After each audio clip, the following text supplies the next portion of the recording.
आओ पढ़ें हिंदी में।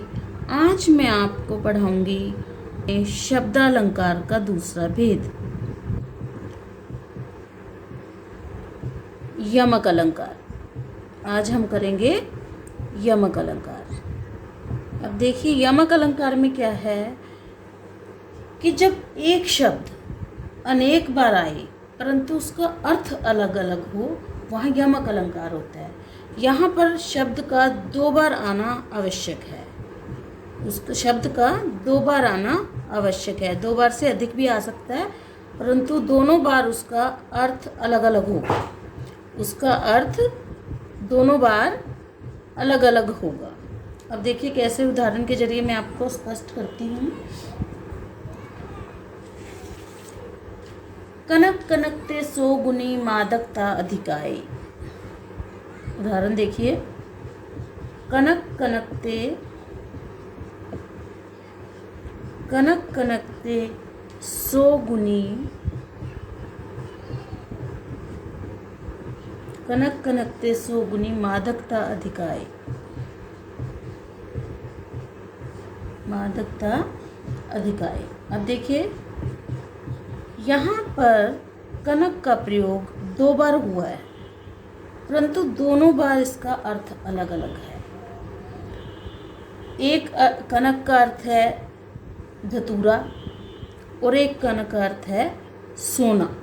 यहाँ पहले कनक का अर्थ है धतूरा और दूसरे कनक का अर्थ है सोना। यानी कनक कनकते सो गुनी मादकता अधिकाई, यानी एक कनक को खाकर संसार पागल हो जाता है और एक कनक को पाकर संसार पागल हो जाता है। धतूरा खाकर इंसान अपने होशवास में नहीं रहता है, पागल हो जाता है, और सोना पाकर लोग पागल हो जाते हैं। तो यहाँ पर कनक का दो बार प्रयोग हुआ है और उसका अर्थ अलग अलग है। इसका अर्थ यहाँ पर दोनों कनक का अर्थ अलग है, तो यहाँ पर यमक अलंकार है। इसलिए यहाँ पर यमक अलंकार है।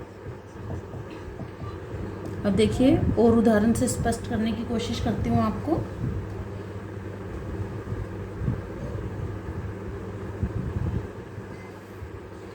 तीन बेर खाती थी,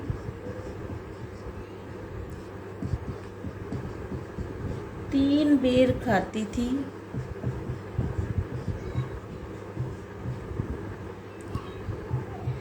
अब तीन बेर खाती है। अब तीन बेर खाती है। अब देखिए यहाँ पर तीन बेर खाती थी, अब तीन बेर खाती है। बेर शब्द का प्रयोग किया गया है दो बार। बेर शब्द का प्रयोग दो बार किया गया है। अब देखिए इसका अर्थ है कि तीन बेर खाती थी, अब तीन बेर खाती है। यानी जो तीन बार भोजन करती थी, पहले बेर का अर्थ है कि जो तीन बार भोजन करती थी वह केवल तीन बेर, तीन दाने यानी तीन फल, केवल तीन बेर खाकर गुजारा कर रही है। तो यहाँ पर यमक अलंकार है। यहाँ पर यमक अलंकार है क्योंकि यहाँ पर बेर शब्द का प्रयोग दो बार किया गया है और दोनों बार इसका अर्थ अलग अलग है। अब देखिए और उदाहरण करते हैं हम। काली घटा का घमंड घटा, ये बहुत प्रसिद्ध उदाहरण है यमक अलंकार का। काली घटा का घमंड घटा। देखिए इसमें है घटा शब्द दो बार प्रयोग किया गया है, दोनों बार इसका अर्थ अलग है। काली घटा यानी बादल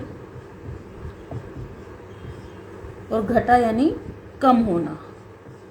काली घटा का घमंड घटा यानी कम होना। तो दोनों घटा का जो अर्थ है अलग अलग है। अर्थ यहाँ पर दोनों बार अलग अलग है। तो यहाँ पर यमक अलंकार का प्रयोग हुआ है। यहाँ पर क्या है?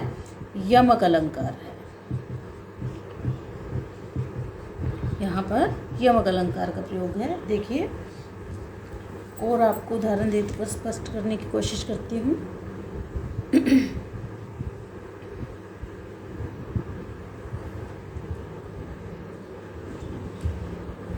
माला फेरत जुग भया,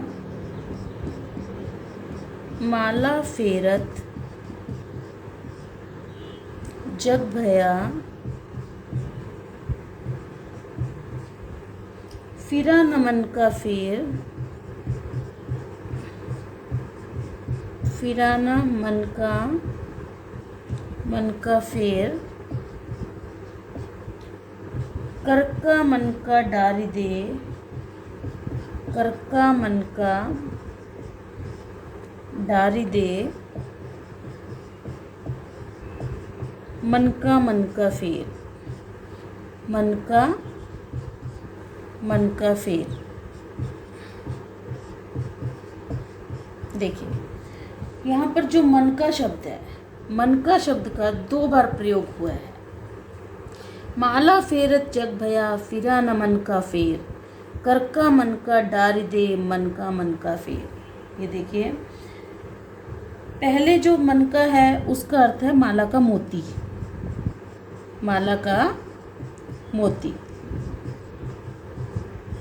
और दूसरा मन का है, मन का जो दूसरी बार प्रयोग हुआ है उसका अर्थ है कि मन की भावनाओं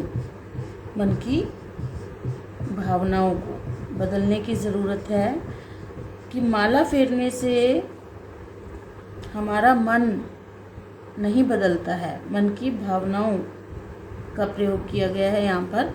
माला फेरत जग भया फिरा न मन का फेर, कर का मन का डारी दे, मन का फेर।